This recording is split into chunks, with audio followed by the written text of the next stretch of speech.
This is life, and I'll be your concierge. Today we have a very special guest in the house. I'm honored to be sitting with an icon, the legend of comedy, a household name, Sir Marc Eugene Lottering. Wow. I, I'm so happy to be here. Thank you Yeah. for that introduction. And it's great to see you with your clothes on. It's just, it's so different. It's refreshing. I thought I'd give you something different today. Yes, You you know, thought, no, because everybody follows you on social media, but we just go to see how the abs are doing. And so it's not for my personality or my.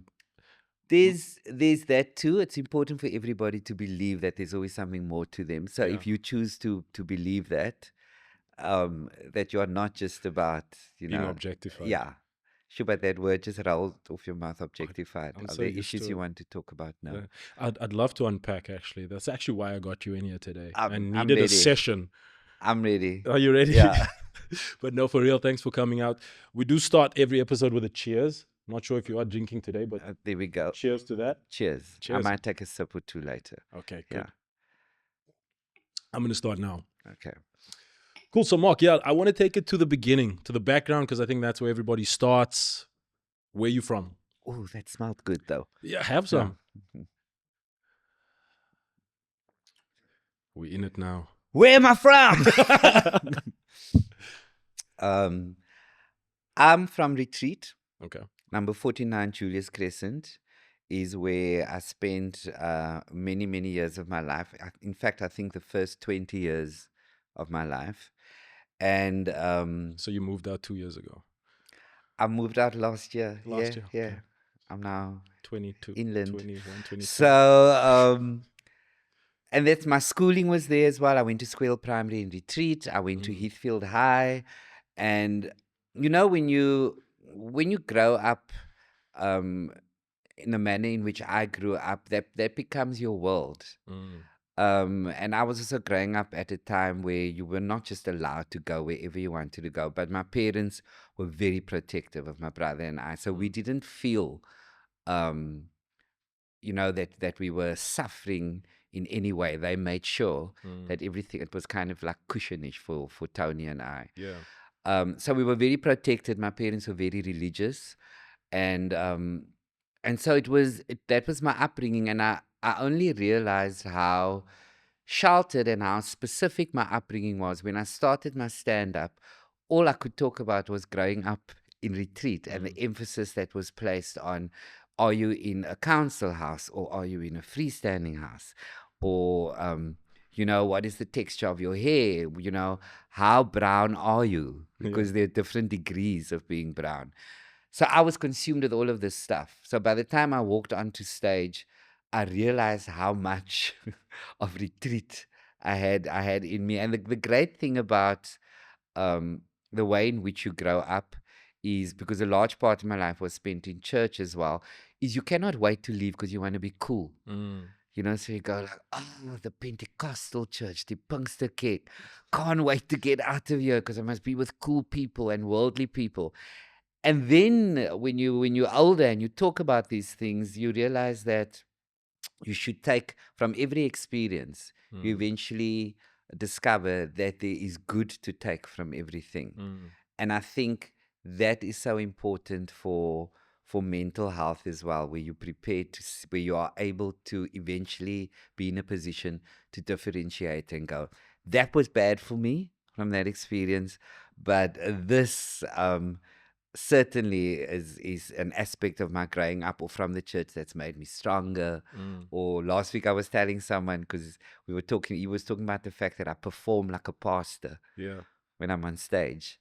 That's so true, actually. You do, in a way. But get pastors are sometimes the best entertainers. Yeah, I get the same money. So I get Hillsong money, you know. Yeah. So, you know, you don't want to discredit pastors or so, but my father, the great thing that I took from it is my father was what they called an evangelist. So when we were not in church, my father would be preaching at other churches, and my cousin Beulah and I would go with my dad because we had to sing, because I was tenor and she sang soprano. Yeah. But the way you preach a sermon, I would eventually know from the time that I was a laity. My father, it's thought out, and there are points in the story that's got to move the hearts Yeah. of people sitting in the congregation. Then just before you hook them, Beulah and Mark come up to sing that beautiful song. One of our favorites was a song called He's Listening to You, no matter what you're going through. And so there's a way in which to do that, because you're not just coming to church to mess around. And I think that's what I got from my dad. So when I walked on stage, I didn't know that those things were all in me already. So you walk up and down the stage like you're an evangelist. And when I'm telling a story, for me, out of respect to the audience, you can't just come and say, ek gaan nou lekker die story sny because this is funny. You've got to know why you're telling the story. And there's a way in which to tell it, because people have spent money to come and listen to you. And that's quite a bizarre thing when you're standing in the wings in the stage and you hear, a full theater of people and you go, they came to listen to you. And often people just say to me, "Jo, ek wens ek was jy, my broer, jy kry geld, want jy praat net kak, dan kry jy geld." And I used to get upset when people say that to me. And now I see it as a huge compliment, because if I can make it look to you like I just walked on stage and ek praat net 'n klompie kak, and that's how you feel, that that's just off the cuff, and that, that's actually a compliment. So for the retreat boy, for the boy who grew up in retreat, it never leaves you where you come from. And now I talk to Dalen Oliver, the comedian Dalen Oliver, loves celebrating the fact that he's also from retreat. So there's a whole retreat thing as well. Yes. Because we like to take pride in where we come from. Yes. Also. We do the same thing, because you guys are from the south and we're from the north. And there's always been a bit of a north and south thing, I think, especially amongst awesome men. No, there's not been a bit of a thing. We just have to accept the south is where it's at. It's not a thing. That's not a debate. The north is kind of... I mean, my friends who are from the north, it's important for them to iron their shirt before they get to the club. Very decent. The southern... Decent. We thought you guys were more decent. We always thought you guys were more like Lani coloreds with the gladde hare and the more like... And so I think it's because you were closer to town. It's because you had that misconception that you guys go the extra way. Yeah. That your clothes are still smelling nice. Everything's like decent and jy's opreg. My friends from the north, right? Many of them are like demon possessed. But even if you're with them at by the 4th location of the evening and it's 3 a.m., they will still tell you, "Now sit up straight." And I'm like, "You've been throwing up though." From the one car to the... But she's like, "Altijd." And then I won't even mention names now, because now I happen to know that one of them is actually a mutual friend of ours. Yeah. He will look me in the eye at 3:30 in the morning and go, "It's church tomorrow." And he goes to church. You were possessed 5 minutes ago. He goes to, not 5 minutes ago, current. And he goes to church because he's from the north. So you people were reared properly. We have to show up. I have many friends who, I don't know what school you were at, but I've got friends who are from Settlers. Give it to me. What have you heard? I'll give it to you. Settlers people, so decent. That's so funny. No matter how rough the weekend goes, there's still a part of their brains that are going, jy moet agter mekaar wees, remember mummy them. Mummy and them at home. Don't throw your name away. Don't throw the family name away. And they agter mekaar. I think Settlers people were like that first lot of Lani coloreds, or like the parents that wanted better for their kids after apartheid. There's something about that school. There's something about that school, because now I see them, they rock up on TV. They in the arts, especially. Yeah. And why I like my Settlers friends as well is they tend to know their subject from their predicate from their verb. They speak. Yeah. They speak well, even if you don't agree with anything that they say. Yes. But they're able to present themselves well. So so they're doing something right in the north. So I think the South people, we just believed, that the Lord will take care of us. And we don't have to present ourselves that well. Everything we're still going to be fine. Yeah. And I mean, growing up in a religious household, that must have been, so did I. Yeah. And again, I agree with you when you say that, going they did actually bubble us and mollycoddle us, and like, this is where you can't go beyond the barricades Yeah. because over there is the devil. Yes. Like, even for me, going to town was a big thing for my dad. He would say things like, die duivel is lustig, and I'm just going 15 minutes up the into, Yeah. like, it's not that big a deal. But we wanted to be worldly, or like you said, we wanted to Yes. be quiet or different, and I think that's how you learn. So that must have been quite a big jump for you to actually to do what you're doing in entertainment, like it was for me, to challenge your parents, what they wanted for you. So what I guess I'm asking is, what do you think your family would have wanted you to do at the time before you chose comedy? Well, they wanted you to do something respectable, and you used the word worldly. I don't know what it was like in your church, but that word, when in our church in Tafelsig, Mitchellsplein, the Pentecostal Upper Hall Assembly, Yeah. when they said you can't do that because it's worldly. Worldly was everything that you were going to go to hell for. Yeah. Only later on in my life did I realize that it was just a word that meant that you knew stuff about the world. Yeah. You have a worldly approach Yeah. to things. I didn't realize that I just thought it was the devil's word. So worldly meant we couldn't go to the movies. We couldn't go dancing. Maar hulle het gedans in die kerk. They ran around the church. Ironically. So, and a lot actually went on in church than what people care to speak about. Like even now, people will say, yo, Mark, the church that you come from, I never would have thought, that you would turn out to be this out and proud, flourishing gay person because, you come from in equal. I didn't cake begin. But anyway, we're not here to But they hide those things because they're trying to protect you. Yeah, because everyone there is already into the laying on of hands.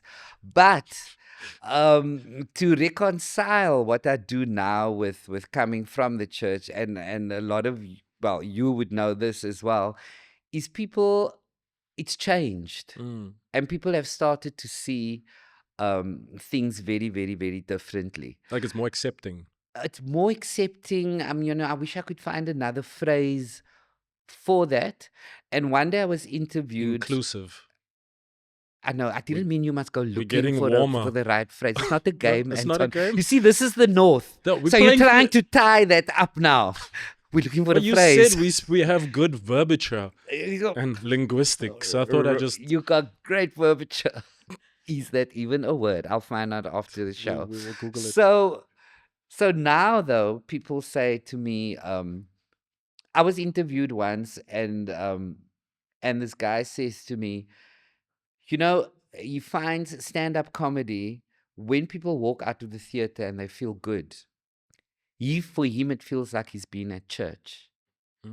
Because if you come and watch a show, whether it's one of the musicals that we do or the show, I believe that for 90 minutes, it's my duty to, no matter what you've been going through, that you feel better, that you felt and go, I needed those 90 minutes. You're uplifting spirits. Absolutely. And now the messages that I get from people on social media when they privately message you, aside from the pics, when they privately message, no, those people I just pray for.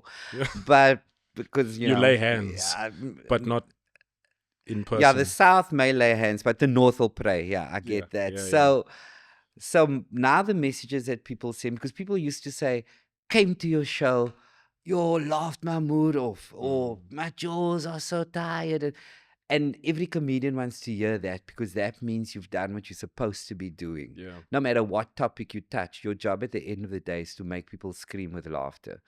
So that you want to hear. But now the messages I've been getting over the past 2.5 years, my dad had cancer. These are real messages. My dad had cancer, didn't have long to go, and he had a list of, and one of the things on his list was he's got to come to the Baxter to watch our show. Wow. And he came to the Baxter, and then this woman sends me the message. She's the daughter, and she says, and one of the most beautiful memories I have of the Baxter is looking over at my dad and seeing him laugh that night. So this is what comedy is about. Then you get our last show that we did, the Auntie Mill things get real. One of the characters in the show is addicted to meth, and in the play, her son calls her, and he says it's a heart wrenching sticky of the play where he says, because he loves her, but he says you've got to stop, because he's trying to find his mother the way he knew her. The mother's telling him he needs to stop. No, the mother's on took. Oh, the mother's on The tuck. mother's on Oh, tuck. it's like the opposite from the Ellen Yeah, Pucky's. I don't know if you watched that. but yeah, I did. Yeah. And he says he's trying to find the real mother because and then in the play we talk she says that she remembers who she used to be as well. She actually has a memory in her tuck brain of wanting to be amazing, of wanting to sing, of wanting to dance. And he wrote to me after the show saying that he was in tears because he thought he also kind of has to write his mother off, because you won't know what it's like to deal with someone who you love who's on tick until you have to deal with it. But there are people, while you and I are talking, that's a reality. That's the reality, yeah. Right here in our city. And he said, your play made me cry because we went out of there to go and phone my mother again, because it reminded me that there's a person behind who she's become. And I can't stop hoping. I can only hope, and still keep trying to help her. So those are the messages that we get, and these are the issues we're able to address under the banner of comedy. So it's no longer just this thing of there's werelds and that's worldly. It's become it's become something else, and especially where we are in our country and in the world. The world has gone crazy right Ape now. shit. Nothing surprises you on the news anymore. Like nothing. You're going, what? They're going that way. They're going to cancel TikTok because it's influencing that group of people. It's all real stuff. And I think everywhere in the world, and South Africa is exactly the same. The voice of the writers, the performers, the satirists, the comedians are so important for everybody's survival on every level. Just to be telling the story, also to still try and make people laugh when the theater is running on a generator while you're watching the show. It's just a reminder of where we are at. But you've got to keep, every palace, even in the old days, there was a joker. Yes. And the king would summon the joker to come into the court and make us laugh. And the king would take the news of the day and tell the joker, make me laugh. And the joker's job would be to take the matters of the day and turn it on its head, even before they're going to storm the gates of the Bastille. And that is the role of the community. And I feel what I do, it's not a job. I think a calling is when you wake up every morning and you realize that you're doing what you're supposed to be doing. Like when you wake up every morning and you come out of that pool with whiskey in your hand and you overlook the rest of us where we all live there down, because Down we're in there the at the valleys. bottom. I don't even know if you think of me when you wake up, but when I imagine you do. I And try then to. when you raise that glass, people are following you, but I'm telling everybody, and it's for me. I can it's see he's all looking in been the for you. direction of Woodstock. Yeah. It's like going. So I don't know if at that point you think this is my calling, looking down on the rest of us. But for me, when I wake up, I know it's my calling to make people feel better. That's amazing, because like what you guys do is so different from a lot of other artistic endeavors. Because I mean, essentially, art is like, I think, holding up a mirror to society, right? And like also showing you how ridiculous you guys are and allowing us to laugh at ourselves, which through that is like a cathartic experience, because we heal from that. Like you can't walk into a Marc Lottering show. You can walk in there moody, but so many times I've left and you feel, like you said, the spirits are up, you feel liquor. And you really feel that I should have charged more, right? I can feel in your eyes. That's how you're looking at me. Like you Not in can't this believe. economy, Mark. Oh, okay. Wow. Actually, the North kicks in the quickly. North, eh? no, we are Economy. We're on a Yeah. budget. And so now I get it. I've always also wondered, like, did you never consider acting? Because you can do it, but the budgets are. I'll tell you what I considered. I didn't even get back to you. Asked me what my parents wanted. So I wanted acting for myself. Okay. I always thought, that's what I'd actually like to do. I remember thinking, I was watching people on TV when I was growing up, and I quite liked the idea of like, so my friend and I used to play games, like we would pretend that we are like hell of a famous, Yeah. like, you know, and we'd be on the phone with each other, and we'd always be, you know, I can't talk to you now, I'm just landed in Los Angeles, and we're just finishing this movie, and I'm so exhausted. But you know, so With the American but accent, you know, or- the Lord hears all these things. Yeah. We did do it with the accent, but you see in my brain how I quickly I- thought, I I'm not was- going to do the accent I on the saw show. that. No, you're crazy, man. Yeah. That was Like, you're good. crazy. That's good. You're crazy. Yeah. Yeah, man, yeah, small. Yeah, Were. yes. So there were those dreams, and my parents thought that I should go and study law because I did not qualify for a bursary, and they were paying my fees, Mm. and they sent me to UCT. So I tried law, and I was asked to leave after a few years just because they didn't really see the real me in that. But the acting bug was always there. But then you must know, I grew up in the Pentecostal church, and everyone who's watching this who grew up in a church will tell you we all believe we can sing. Yeah. And so I believed that I could sing, and then I thought, now I'm going to be a singer. And then you grow up and you start hanging out with singers, and then you go, okay, I'm not a singer. So, you know, maybe I should go into acting. But I can't stop telling a funny story, Anton. Yeah. Everything that we talk about, I have a natural ability to make people feel comfortable in the room, and that a way to make people feel comfortable is to make people smile. Yeah. So my conversation goes in that direction, and it's partly because of what we spoke about before we started shooting. Now it's also because I'm the 4th of December, so I'm Sag, Yeah. and Sag people have to live with a burden that we're perfect. Mm. So we have to go into every situation and make it okay, Yeah. and we can. But it's Yeah. just a cross that I've got to carry for the rest of my life. That's sorry. So knowing that we are here to save Librans and other people, you try to make people smile and try Yeah. to make people laugh. And eventually, thank goodness, you know, South Africa caught onto the comedy thing. You know, and it was a wonderful time in the country when I started. I think my first show was 97, 98. We were in the honeymoon phase. Everybody was celebrating the Rainbow Nation. And I walked on stage and told my stories. Everything was on my side. You know, the timing was right. Yeah. People were ready. The stand-up comedy thing was taking off in South Africa. We were ready for that. There were comedians before me, of course there were, but I'm talking about people making it was suddenly an option for many people. It can be a career.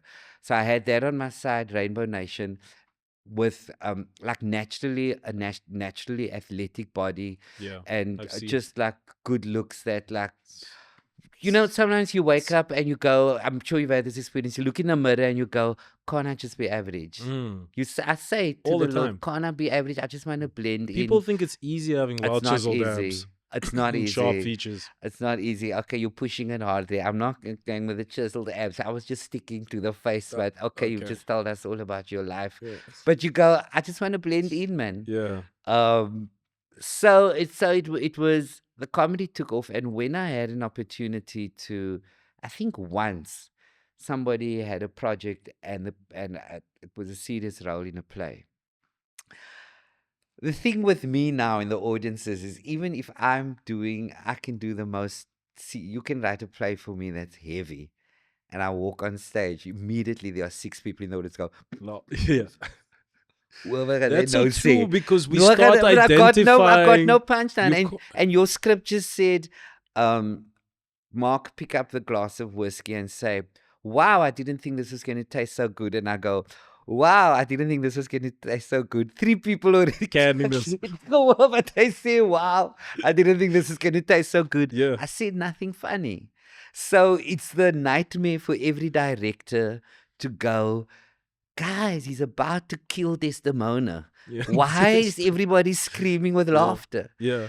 So you've taken me into a direction of this conversation now where I'm going to tell you that it's still part of that's one of the stuff on my vision board. Well, now what I currently want to do, what the musicals have shown me, is I'm capable to write, yes, comedy is my forte, but like serious stuff, like when the story went into Jesse, the character played by Madiga Anders, who was taking Tik. you'll be able to, under the umbrella of comedy, you can go to places quite dark, because comedy comes from a very dark place. You know, the comedian has to turn everything that most comedians talk about comes from a painful place, and it's your job to turn it around and make it 'Cause funny. I saw a lot of comedians have struggled with depression, and they're the funniest people on earth, but they've got like that darker side. Do you think that that's something to do with Yeah. it? Like Chappelle. I think it's got a lot to do with it, because everything comes from a point of, I say annoyance, but annoyance is a light word. It can come from an even darker place than that. And you know, my colleagues who struggle in that area, you can't take yourself out of the dark place. And that's the problem. And I'm happy the world talks about it more and more now. Yeah. You don't now anymore, because when we were growing up, and you couldn't take yourself out of a place of darkness, the people in the family, your parents would say, "Jy bly dikbek, jy's Yeah. bedluck. It's Yeah, bad luck. eat something or go out." You know, Suikerwater. yes, you know, off you go. And now younger people are starting to say, "I'm not dikbek, I'm not bedluck. I'm in my mind, I'm in a prison. I want to be happy." Yeah.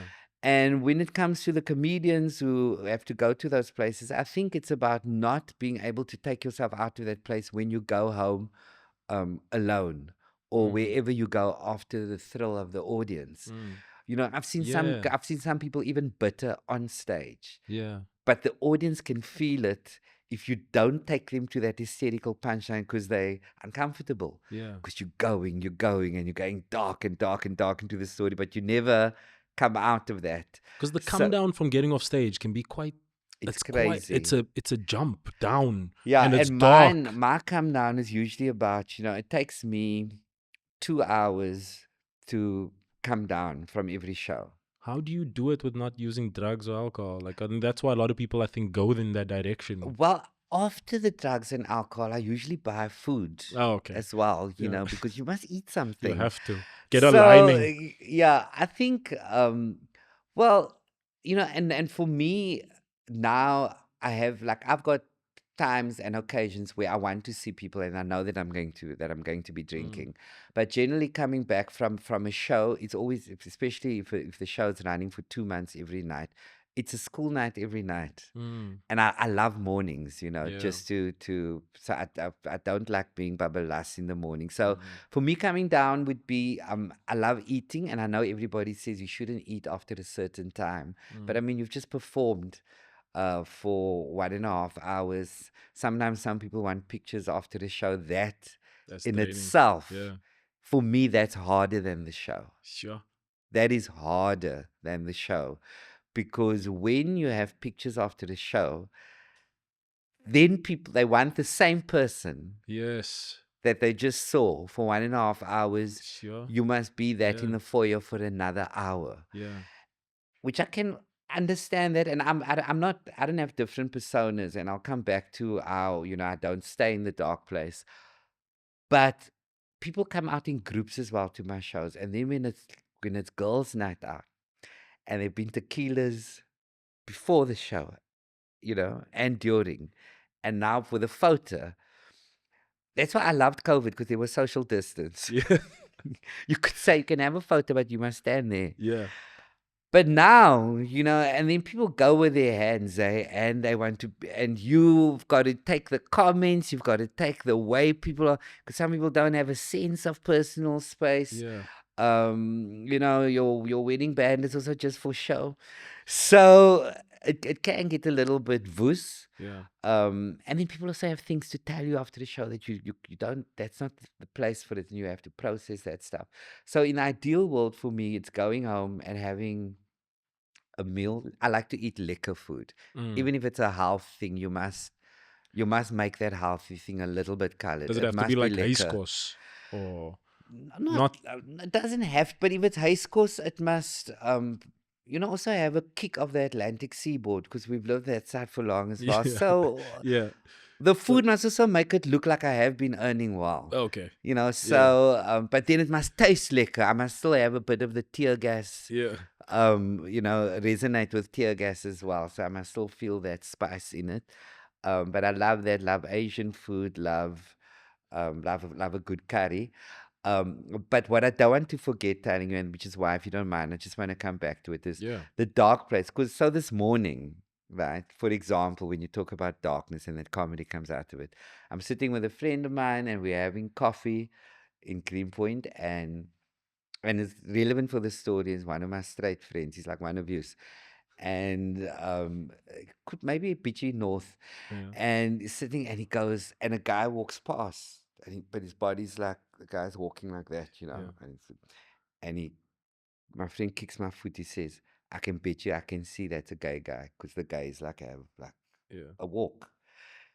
So I could break it down for him. I said, "No, I understand where." I said, "I don't." I said, he possibly looks a little bit gay to me because he was dressed well. So I said, "But the walk comes from like, because when you're at school and you've got the freedom, man, and you're flamboyant, like grade 1, grade 2, grade 3, you're still running around like that. But here by grade 3, then you hear the word morphine and you suddenly Yeah. go, wait, I mustn't run with my hands Straighten like that. up. I must put my hands." Yeah. And then you also realize your hips, by the time you get to grade 4, why are you Naomi Campbell in your hips? You can't walk like Naomi Campbell. Yeah. And then you end up like that, this morning, Pen walking. rechtop. He looks at me, he's like, yours, a thesis is a whole explanation. I said, yeah. And I said, and it comes from quite, and I made a note on my phone. I want to talk about it in my new show because it comes from quite, that's like a traumatic experience, Yeah. right? Where you realize, It's like a trauma response. oh, they're calling me Morphe because, I wasn't supposed to kiss Anton. But you realize what the games are. Yeah. Um, so I said, so when I was explaining it to him, he was screaming with laughter because I was demonstrating it to him. But that for me is an example of when you're in the business of storytelling and funny storytelling and comedy, it comes from what could be, as you said, a traumatic experience. And I think where you have to look after yourself is that you don't stay there in that place. Also, I Because think that's going to mess for with a you. joke to be funny, I think that there has to be, for you to really find a joke funny, it has to be true.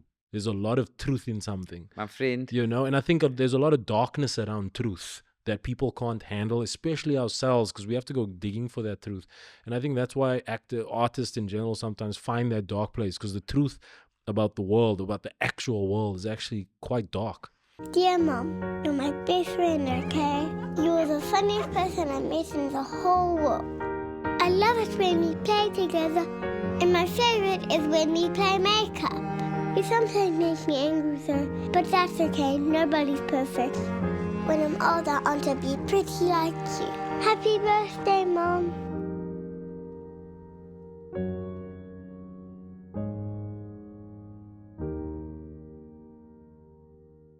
I mean, I can tell you that you've hit the nail on the head, and I've only discovered that later on in my career, because you tend to, to be effective, no matter what career we're in, we tend to exaggerate things, and we kind of move away from the truth. And in my business, you have to tell a story, and so I don't know how the audience knows. They immediately know when you're lying. Yeah. Don't ask me how. So, but you feel it in the audience, because now I go, yo. So Wednesday now, I was swimming there with Anton, and they go, he wasn't swimming with Anton. I don't know how they know. There's other A. Anwar. Well, yo. So why don't we talk about your family in the Eastern Cape that you need to go and visit, the in-laws? So people are catching strays. So of course, I don't even know what point I was going to make. Oh yes, truth. Yes. Oh yeah, I'll be there. So the audience is screaming, not because I'm the funniest person in the room, by a long shot.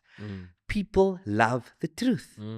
People will love your story because it comes from a truthful space. And the reason I know that I'm not the funniest person in the room is because I hear people retell my stories. Then they say, so I came home, so I woke my boyfriend up. So I'm telling him, you must hear this story. So he says, he pulls up at the garage. Then they're going to put in, he stole the guy wants to put in unleaded.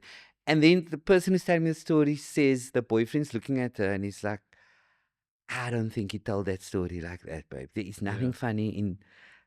because it's in the telling of it, and it's in Yes. the experience of the storyteller. Yeah, you've had You to know, have people lived go, it. they can see me pulling up at the garage. They can Yeah. see this kind of thing Mm. happen to me. So Yeah. you need to have kind of lived through that for it to be the story, you know, and that's where honesty comes in. And I learned it later on in my career, but I'm glad that I've learned it. And this is why I love stand-up. Mm. You think you cry on Tuesday. Mm. Next month, you even, if you are open to it, you even better than what you were last week Tuesday. And you Yeah. go, I wish my children could hear this story on a night like tonight. So you Yeah. never stop learning in this business.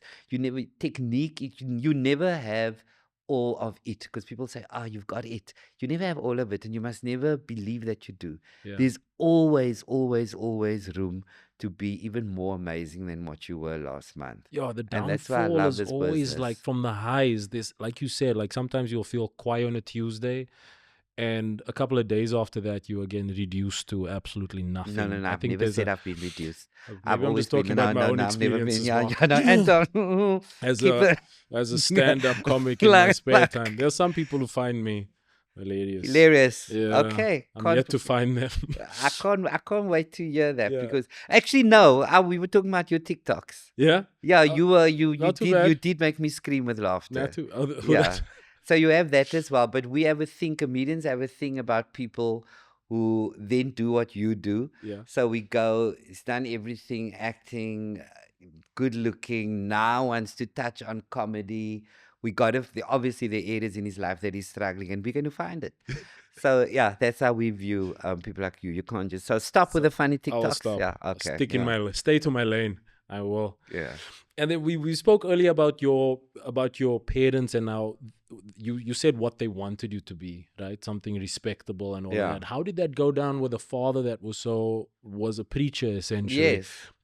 Not just you becoming a comedian, but like What's wrong with your hand? I don't my hand sorry man. Have you had too much whiskey? It's the whiskey is my Mark, you know, guys, Mark was with Anton for 20 minutes. Next thing we knew, Anton was like, you're coming out with me next weekend. Yeah. So, my parents, it's such an interesting story, because my father wasn't just a preacher, but like I said, Pentecostal, Pinksterkerk, and the Cape Townians particularly, and I know the Joburgers will know the Pinksterkerk very well. In fact, Eastern Cape people as well. VGK. Yeah, and Yeah. people know, like, there's the AFM Church, Assemblies of God, and they know that vibe. So for people, and not just was I in the church, Tony and I were the pastor's sons. Yeah. So there's a great expectation put on you, because one of you are supposed to take over. Mm. And I was so glad Tony eventually became like the main O in the youth as Yeah. well. And then it was like, I was relieved. Yeah. Okay, he's going to focus on that, because he was, in the band and all sorts of things.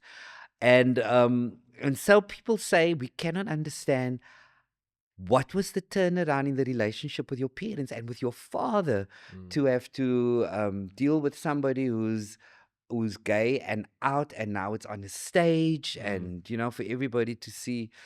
Surely there must have been shame involved. There must be confrontation between you and your dad. And I cannot stress this to people enough. Money solves everything. Anton, you must learn from me.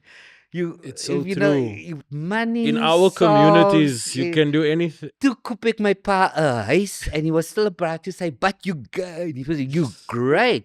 What my son from my loins. Come on. Yes. So I was very happy with one of my first good incomes to be able to buy my parents a house in a nice area. And I think for everybody wants to do something for their parents. Yeah. Yes, you want to do it for partners in life and for people, for your nephew or your friend who's struggling, who's close to you. But actually, you hope for your parents to live long enough for you to do something for them. Yeah. Because I think we were created for that as well. We those kind, that's the species. That's who we are. We actually want to do something nice and meaningful for people who we really love, like people who brought you into the world. Yeah. And a lot of people don't have that opportunity. Their parents are not there, or they were abandoned. But I had them when I started my career. I had both my parents. And they passed on, and then I really came out. But you know, no, I was just like a decent guy when my parents were around, like just like, like very quiet, like you know, not hanging out in Greenpoint loudly on a weekend. So I was able to, and I think through that, my father especially, I don't think my mother was really able to take the journey. I mean, she just referred to Anwar as like my very good friend. But my mother wasn't able to make the whole journey emotionally. And Anwar, I think, also felt that she should not be. When he met her, he got into the car and he was like, my lord, it's Auntie Mole.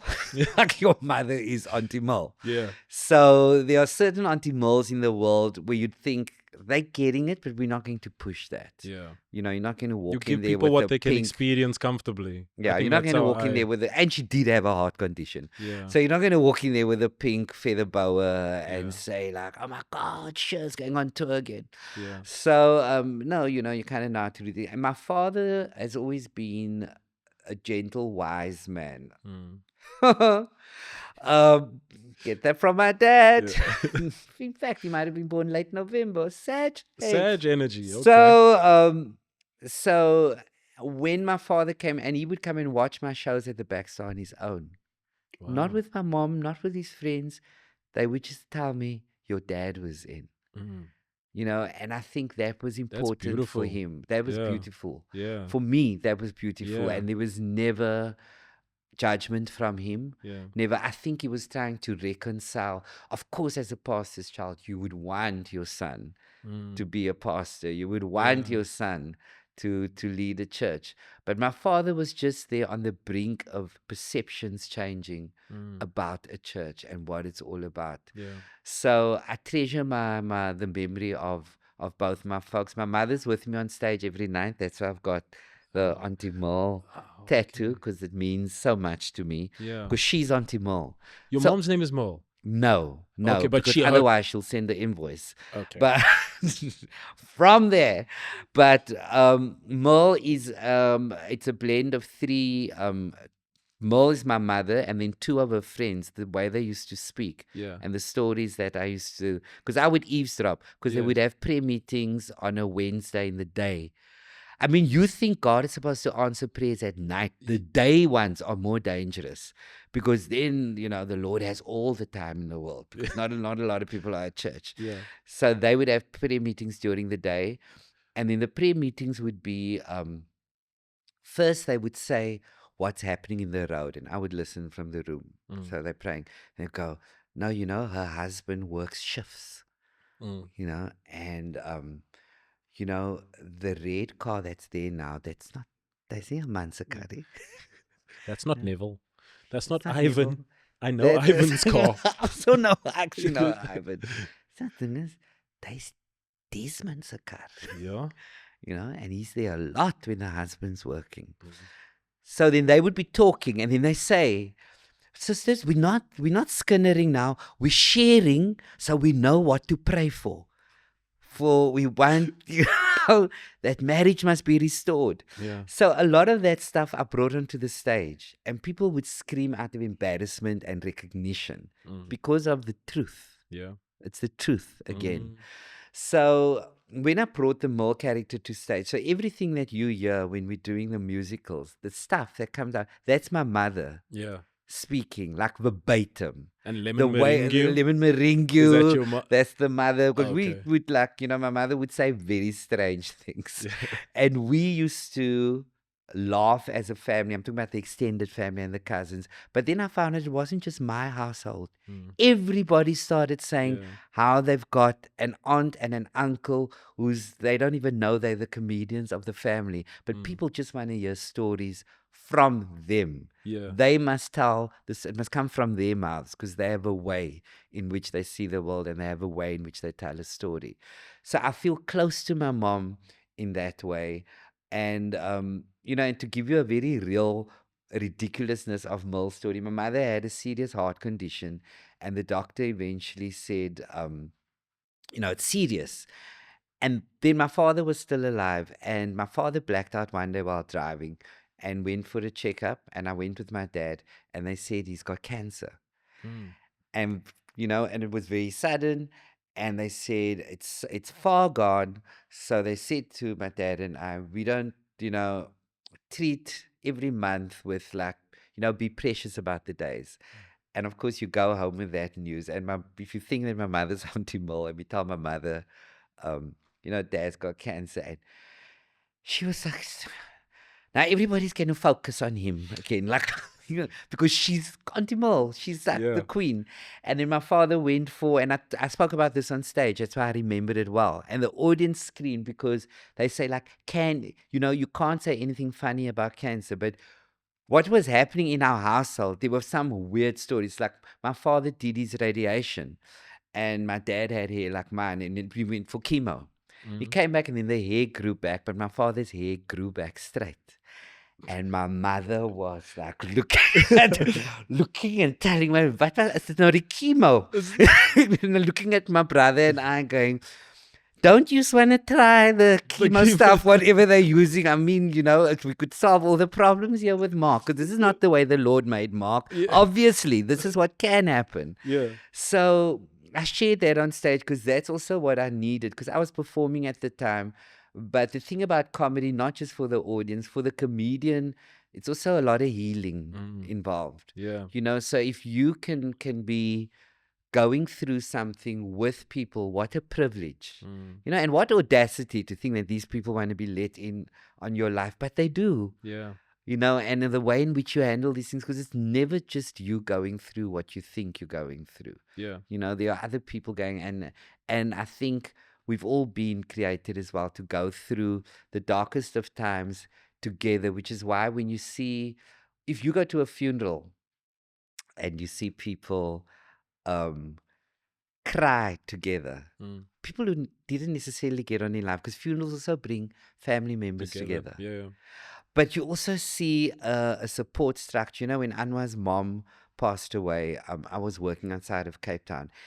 And when I came back, because Muslims bury on the same day or the next morning, and he could talk to me about the importance of, because you're so cool, you don't think about it, but how the community just came together, and you don't think much of ritual or religion because you're so cool and you're so worldly. But the support comes from a place that you didn't expect it in the heaviest time of your life. Yeah.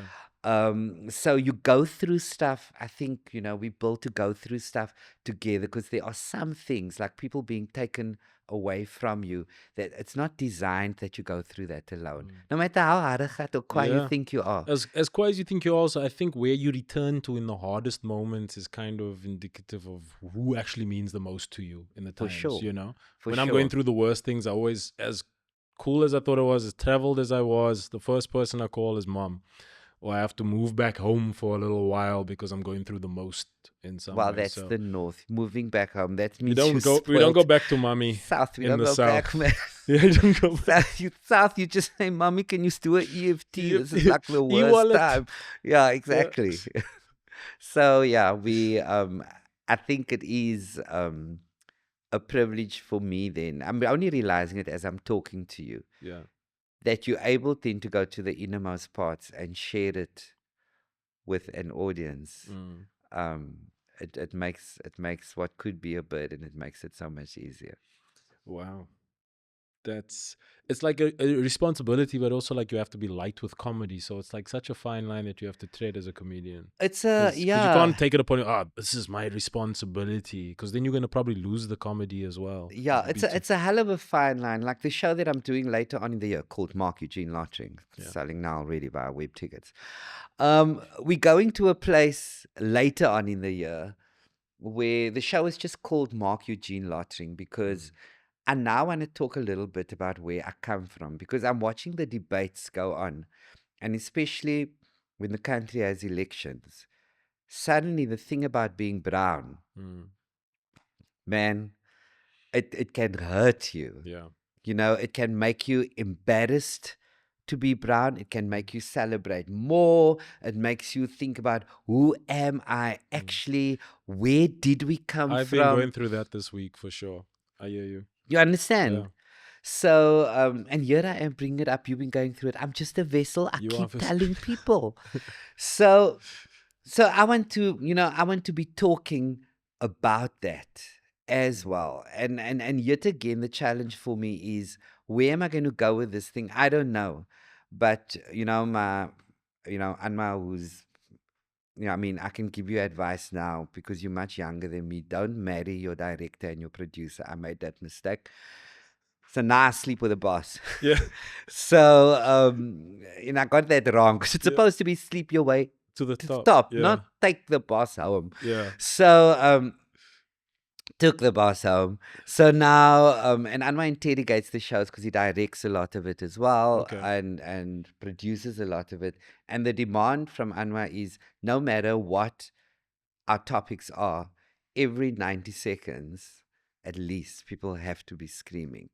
Mm. And that's the challenge. But that's where I feel that I want to go now. And I've been reading, I read this book now called Colored, and where we actually come from. Because suddenly now I'm at a place in my life, because the cool brown people are saying that you've got to, everybody who says wasn't white enough, wasn't black enough, that's old school, that's rubbish, we don't know where you come from, you are black. Mm. And now the older you get, you realize it's not that simple. Yeah. And how we got here, decisions were made, and there were reasons that people were doing strange things in order to survive. It's by design as well in South Africa, how I ended up living in retreat. And then suddenly you're talking about culture, then that is my experience.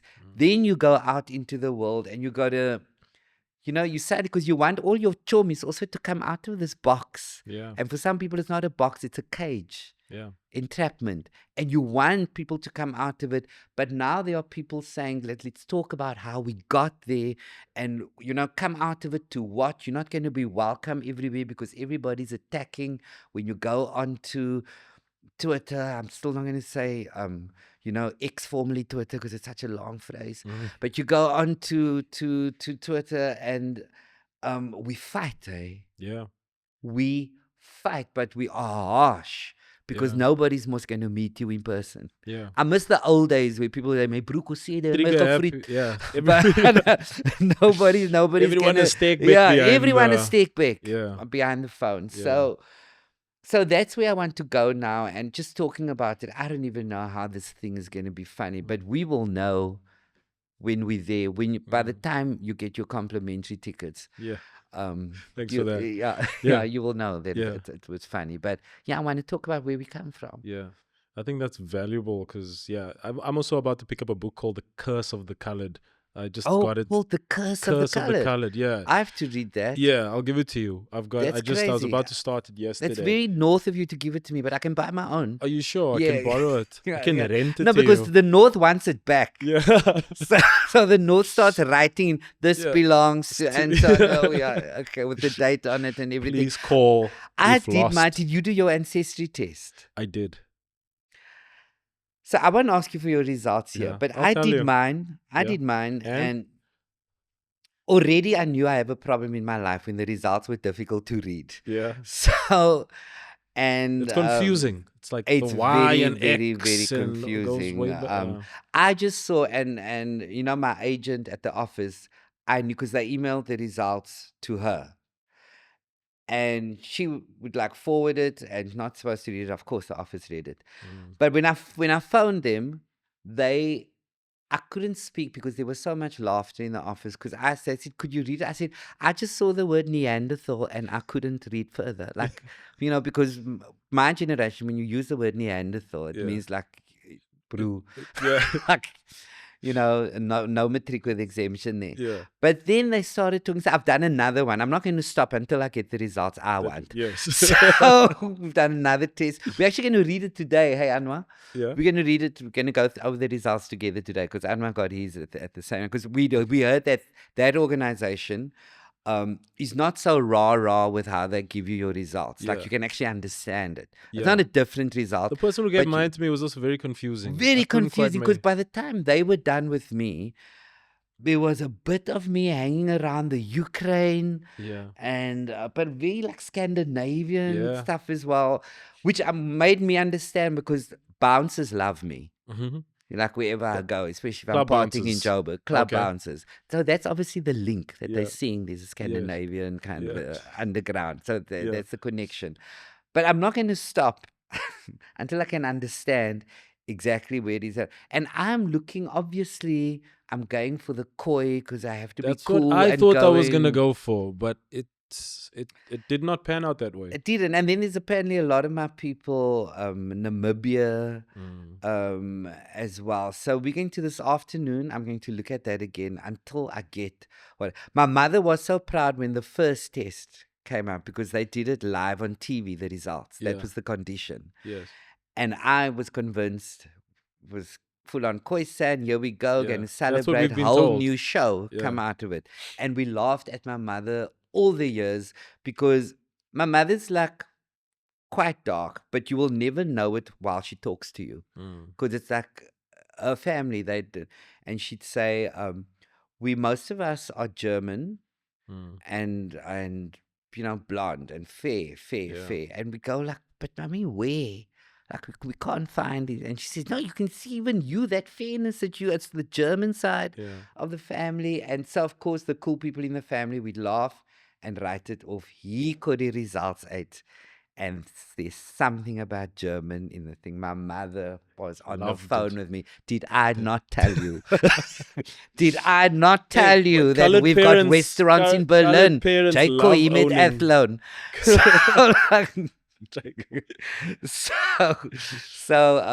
So this is going to be an interesting journey Yeah. for me this year. I think mine was most of it was Berlin, and then a lot of West Africa, Tanzania, up that side. And then a lot of Asian.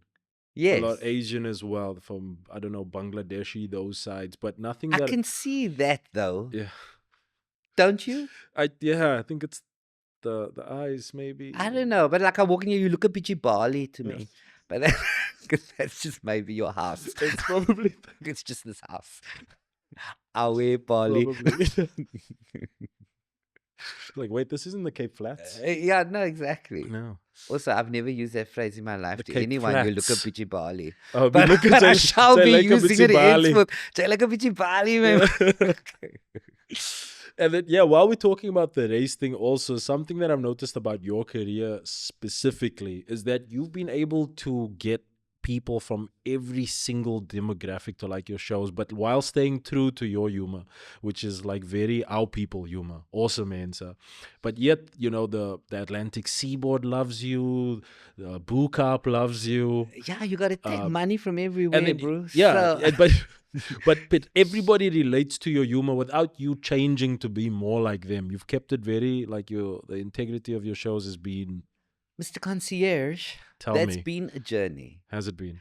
It's been a journey because it was never when I walked on stage, I was jumping straight from retreat to, dare I say it, the obvious gags, which wasn't I didn't feel it was the obvious gags during that time, but it was like white people dance like this, black people dance like that, Yeah. but colored people, Yeah. then the music play, audiences screaming and everything. But that was me beginning with my Yes. comedy. And then you get over it. You know, you get over this thing of white people do this, black people do this, but colored people. Yeah. And you kind of have to, because when you're growing in your life, so your work has to reflect that as well. Has to evolve. And, you know, and I did these characters, Galatia Geduld, and all those people were in my life, and Schmiley, the taxi gachi. I mean, the reason the material was so good in the first 5 years of my career was because nobody knew me. So I could get onto a taxi. Yeah. When it took off and all the tapes were pirated, I get onto the taxi, all the gachis knew me. They were in Yeah. performance mode. Yeah. Then it was like, Pacheri, oh no. He said, no, you must just do your thing. Yeah. Like, don't like, you know, I'm writing. Yeah. But so things change, you know, and then the perception, which I completely understood because I live in South Africa, I was called the colored comedian. Yeah. that colored comedian. That one man, that he's for the colored people. Yeah. And other people used to bump into me in the street, people who lived, on the Atlantic seaboard, and they go, "We are so excited about your show. Yeah. We bought tickets for Shirley." Dan weet ek al, Shirley Yeah. maak die huis skoon. Yes. They're going to drop Shirley off at the back. Yeah. They're not going to come. No. But there was Yeah. that time. I mean, now they went to get vaccines in Mitchell's Plain. Yeah. But so Shirley would get dropped. And then it was like, Kenya Plek, that's who you are. Yeah. The Joburg comedians used to do it with me straight up, because comedians need to find an excuse and a reason for the success of another comedian. Yeah. We don't necessarily all celebrate each other. It's just a disease Yeah. that people have. People try to say it's in our country. I believe it's worldwide. Industry is like, and it's almost natural to go, why is Anton getting The out of the competitive pool at thing. that house, and looking at this, obviously, he's obviously selling Perla Moon, somebody got him to the house. So you have to find a reason for it. And then I went to Joburg, and it was like, no, he's for the coloureds. That's why he's selling out in Cape Town. It's just coloured people. Yeah. People were happy to hear that, because they Yeah. can justify why the theatre's full. Then you go to Joburg and you start selling out. And what happened in Cape Town was everybody then started to come and watch, because, everybody started coming to. I don't know, you're looking at me weird. Is it because of the It's lawnmower because or of the weed eater? The weed, The people don't mind the weed eater. Yeah. It's an affluent area. It is, Someone's yeah, going to pick up somebody a has weed to do eater. it. Should we continue, guys? Can we continue? Absolutely. Okay. So, Shirley's husband. Yeah. So they, so of course, the thing, people started talking about my work, and then because a funny story is a funny story, whether you were born on the Cape Flats, or whether you were born in Langa, or whether you were born in Bishop's Court. A funny story is a funny story. Yeah. And I got so sad when I realized people were, when people pigeonhole you, they're depriving a whole lot of other people of coming to laugh along with you. So people Yeah. are fine watching on TV, but they wouldn't come to the theater because they thought maybe they're just gangsters watching the show. Yeah. So, but the wonderful thing about white people is they don't like to miss out Yeah. on things, Yeah. like land and comedy. So they came to watch the show, Yeah. and I have a loyal following of all South Africans. Yeah.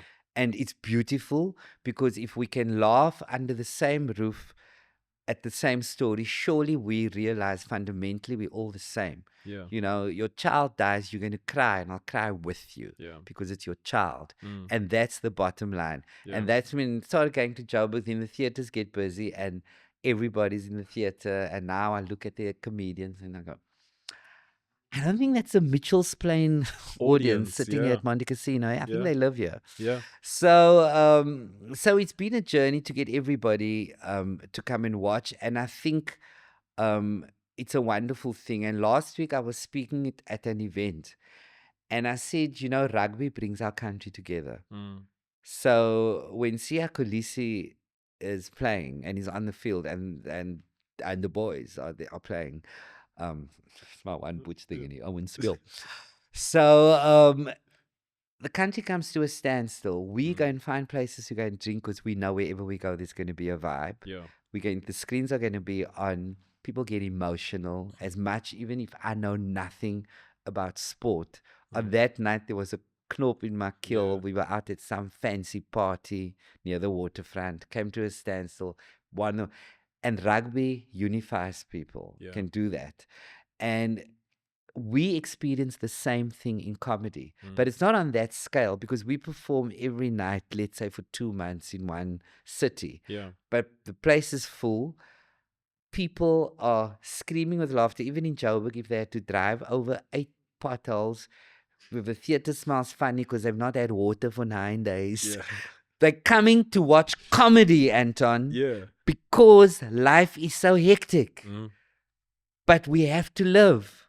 We've got to do this thing called life, and we're going to get through it, and we're going to go, and we're going to watch comedy. And they scream when you walk out, because it's just part of our existence, and the comedian is going to make it okay.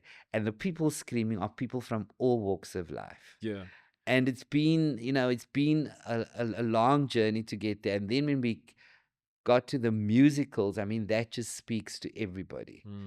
People who don't like stand-up comedy come and watch my musicals. Yeah, but you Because- broke the barriers of not just South Africa. You are a global comedian at this stage, because I mean, you perform in Australia. I think you've had shows in Dubai, in the UK. I don't like to talk about it. Dubai, London, Toronto, New Zealand, 4 cities in New Zealand, 4 cities in Australia. But I don't like to talk about You don't. that stuff. Okay. Yeah, I could tell. Did you just say I was inducted into the Comedy Hall of Fame? That's, Is that what you asked? I guess that's what I'm trying to imply. Oh, okay. Maybe that's why I called you Sir Marc Eugene That's Lottering not off what the this top. is supposed to be about. Stop it, Anton.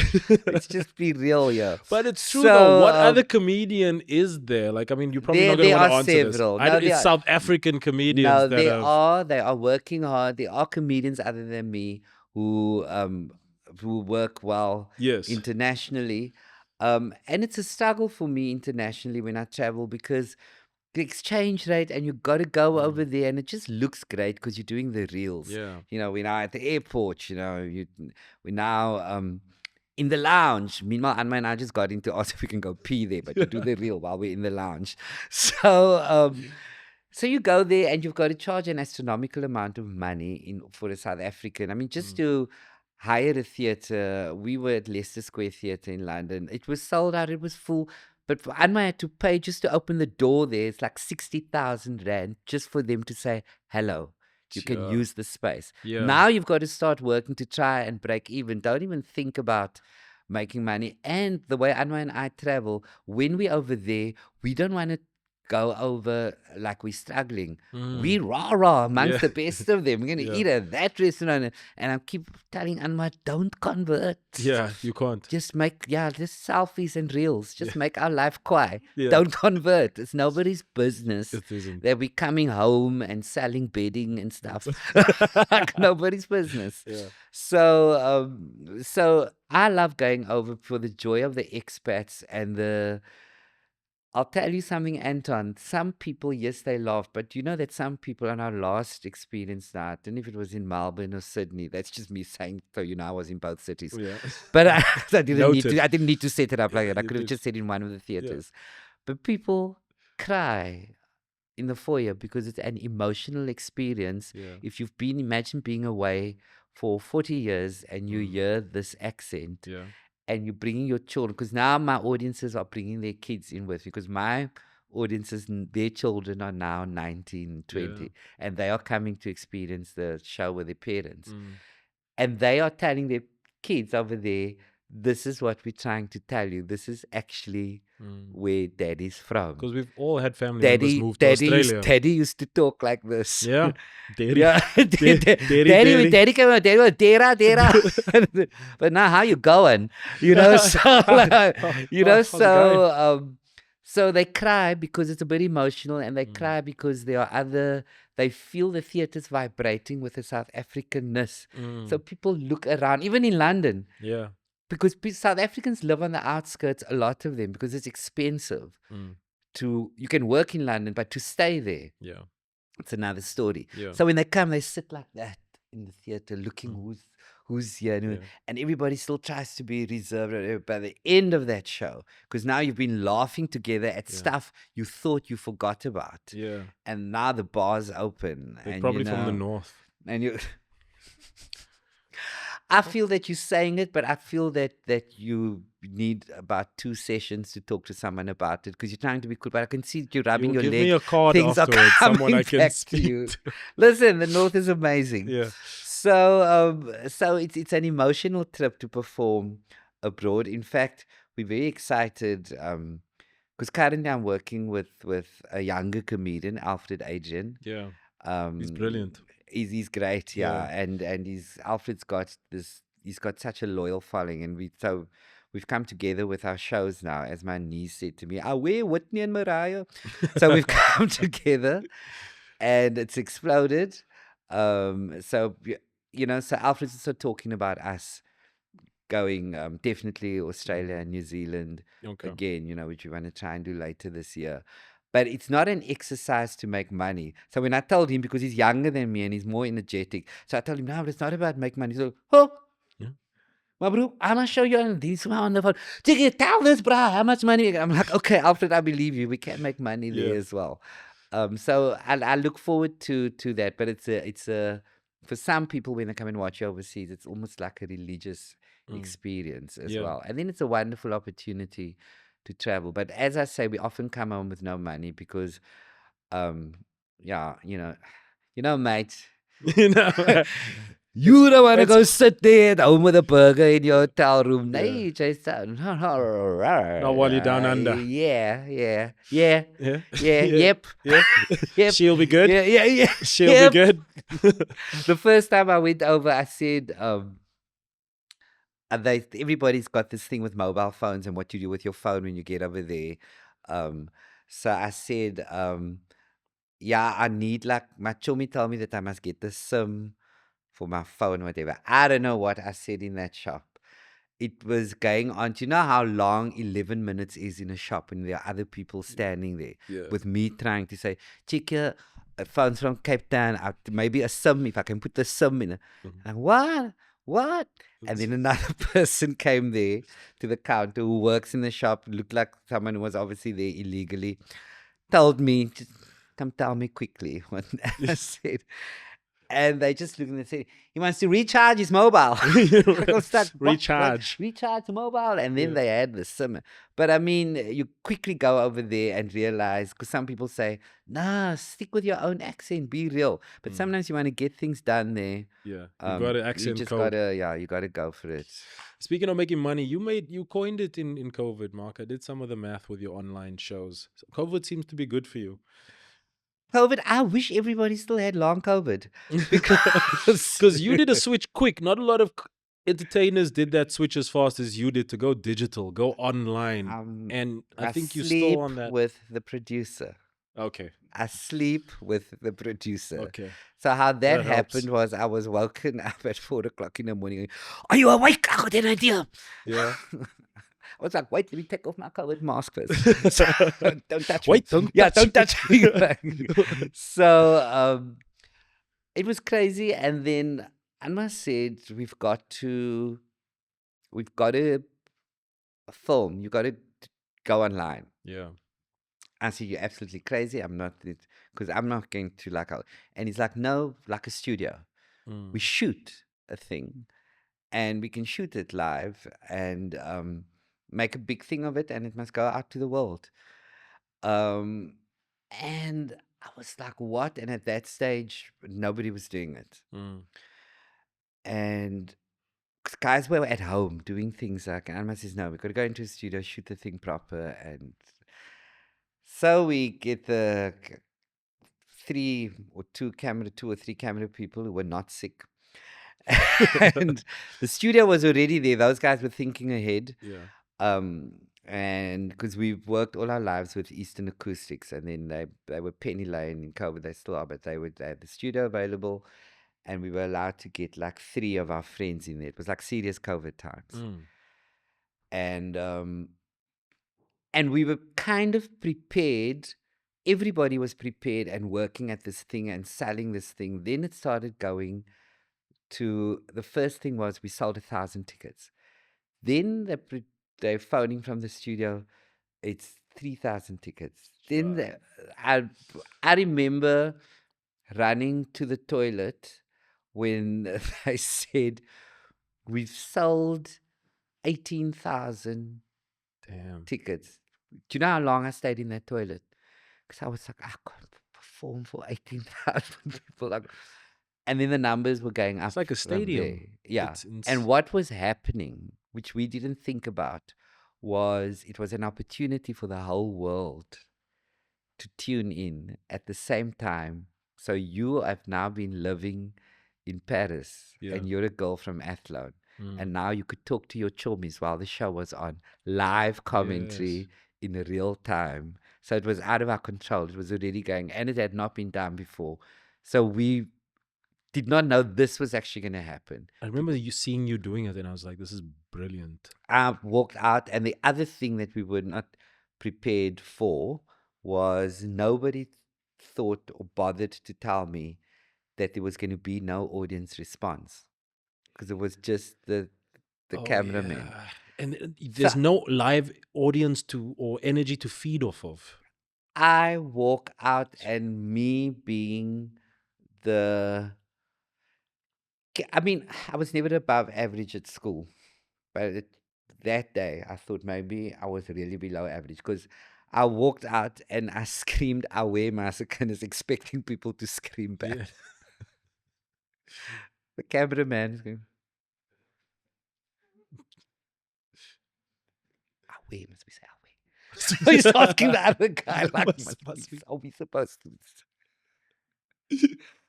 Then I realized that this was between me and the Lord. It was like, it was The going, Lord was your it was audience. going to be me, producer and bestie, Tanya Neft, my good friends Acoustic Element. Yes. They were on before me. I hear them toasting backstage. What a great night. I'm hearing glasses go cheers. I'm like, guys, I'm alone here. Nobody told me. Nobody was going to talk back. How am I supposed to know if the content is working? Yeah. So it took me That's about, rough. you know, when your stomach muscles shake and you do this, so people mustn't see your hand shake Yes. in your hair, but you're pulling and you're going like, wouldn't know, and I'm but- telling myself, and it's live. This thing is now not pre-shot, so I can't even edit this. Sure. It's live, and I say to myself, you need to calm down very quickly now Yeah. and realize that this is something that you've not done this. Who do you think you are? And nobody's going to laugh back. You won't know if the material's working. Now you must just trust the Lord. You know how close I was to the Lord Yes. that time, not During just the- because of COVID, but Yeah. because of having to go live alone.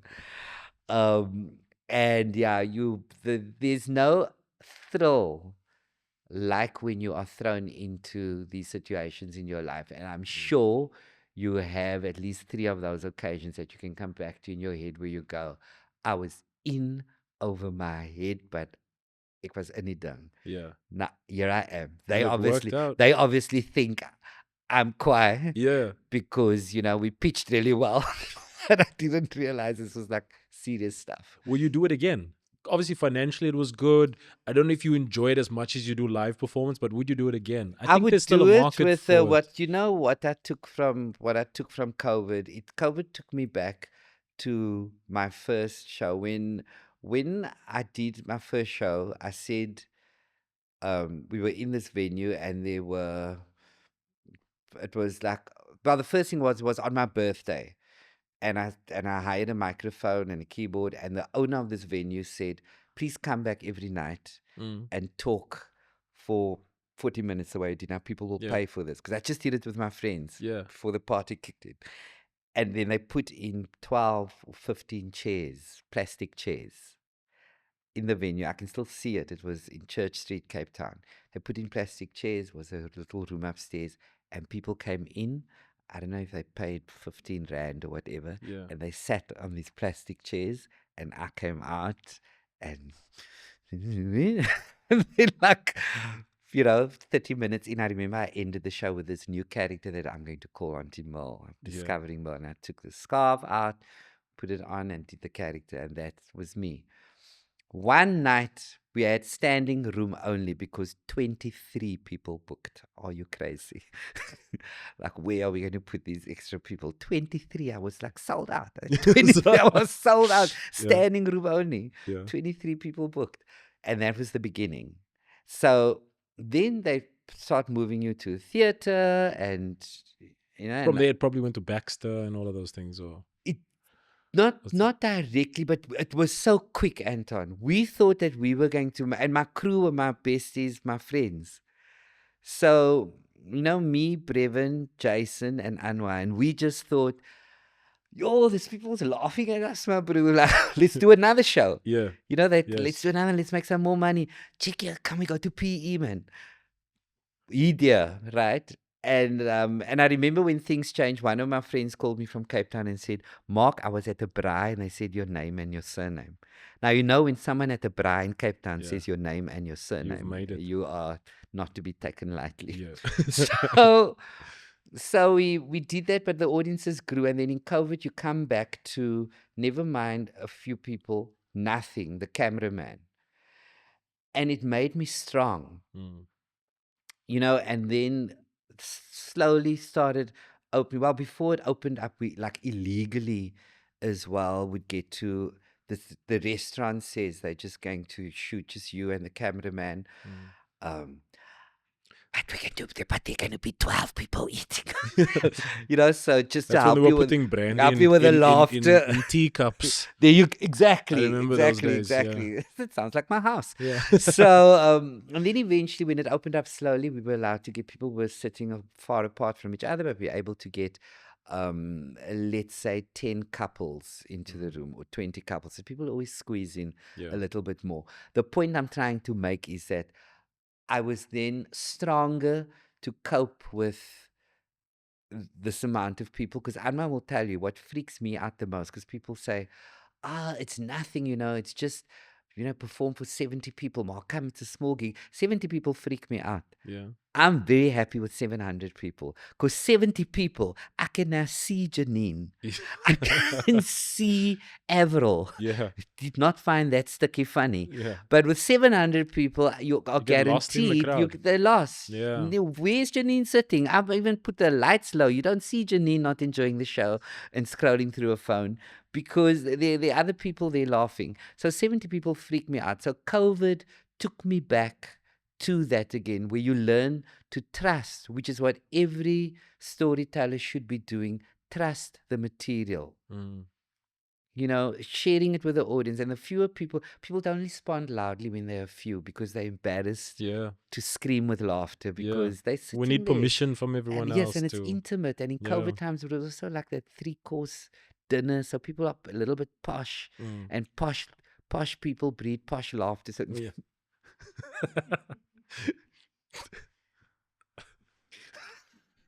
you were I'm missing the why, Yeah.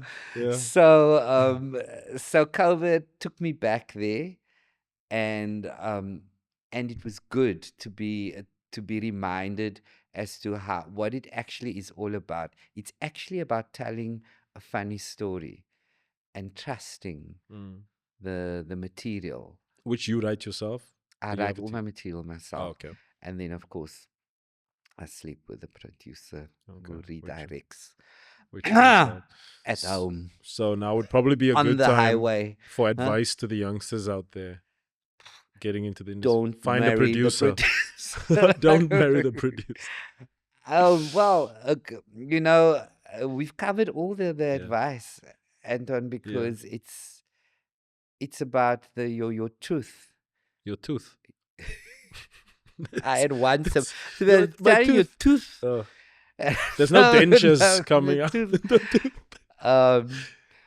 No, it's about the truth. No matter what career you're in, man. If you're walking into a room, whether it's a boardroom or whether it's a high-flying job or it's a job in the arts, if you from the get-go were lying about who you are, it's going to catch up with you. Yeah. But if you walk into the truth into a room with everything that you are, there's nothing to shy away from. There's nothing to, oh my God, what if that comes up? And I'm not really, because some people, it's very old school to play the game. Even the generation that I come from, many of us had to suddenly go rah, rah, rah, to change our accents to, I had to do the same. yo, bro, Yeah. it's crazy. Yeah. And the same guy tells me in the car, that was just sexy. Yeah. But, it's just, but we had to play games. Yeah. And you don't have to do that anymore. And the people who were cleverer than us, even at that time, never played games. Yeah. And those were the strong people. That's sexy. Yeah. That's a sexy person. The person that's stuck to their... Be exactly who you are. So if you carry that with you into the arts, for example, if you're going to be more specific, it's the best advice that I can possibly give you. Stick to the truth. Don't apologize for who you are. Be who you are. And if we're going to get more specific when it comes to doing stand-up, go for what was the second job on your list when no one's laughing. Yeah. some Owens are stubborn, eh? Yeah, They they'll stay stick- for long. They yeah. go, nah, man, that audience was just stupid. And I go, bruh, it's been 9 years. Like, how are you getting the stupid audience every night? Maybe, Yeah. you know. And if So- there was a second thing on your list, what would it be? If I've always- anything. Yeah, I never venture far from. I obviously like to be on the stage because my other dream would have been to be a backup vocalist for a famous person, because the backup people can actually drink and not carry the show, Yeah. and you just stand in stadiums across the world. And then the main person was always goes off to change. I've already Yes. worked this out, and then you step forward and you get 3 lines to sing. While they, come on, you all know this. So you could be that person. Can I? And the crowd is going crazy, crazy, crazy. And then the main person comes back on, and you go back because, you know, the world's the same all over. Kenya play. You go back behind that mic, but you get the best accommodation and you're traveling the world. So I think when you talk about a list, I can't even entertain the fact. My parents said I should study law, which I tried to go and do. But I worked in a I was about to say I cannot even entertain the fact that I would work 9 to 5, but that's a lie because I very successfully worked in an ad agency, and you I did? stayed there for I think 6 years. It changed my life Okay. because that's where I was an usher at the Baxter. When I was a student at UCT, and whilst failing at UCT consistently, because I believe in consistency, the head of the agency was doing something at the Baxter with one of their projects, and he looked at me and he was like, what are you studying? And I said, law. He says, you sound like you should be somewhere else in the world. Yeah. And I come for an interview. I went, stayed there for 6 years, changed my life. That's where I learned how to smoke. I learned how to drink. I learned how to be gay. It was wonderful. So, and I think it prepared me for, because I used to deal with artists then, but I was like full. I mean, you know, the client was Volkswagen, and Yeah. so it's full on advertising. But I worked for a guy who believed that when you walk into the room, you know, you've got to just be who you are, speak the way you speak. And then I started when I work and I get to a place where I'm supposed to perform, where things have to be organized and they're not well organized. Jy kan my niks vertel because I was the skippy that had to organize things, and I know what's possible. Yeah. You know, and I know that you can organize something and it can be amazing and it can be fabulous. So I'm glad that I had that experience. But I guess then if you say what would be number 2 on your list, it's like a job like that. Yes, you're working, but you know, the agency hours and everything, it's very creative, and you work with copywriters. You know, which I love. That's what I do now. I write stories. Yeah. So it touched onto what I'm doing now. So it would probably, if you had to put a gun to my head, not that you would, you're from the north, you don't know anything about violence, but you've seen movies. So so if you had to put a toy gun to my head from the north that you bought at Settlers Eye at the tuck shop and said, what would your second job be? It would probably be I would be in advertising. Okay. Yeah. Yeah.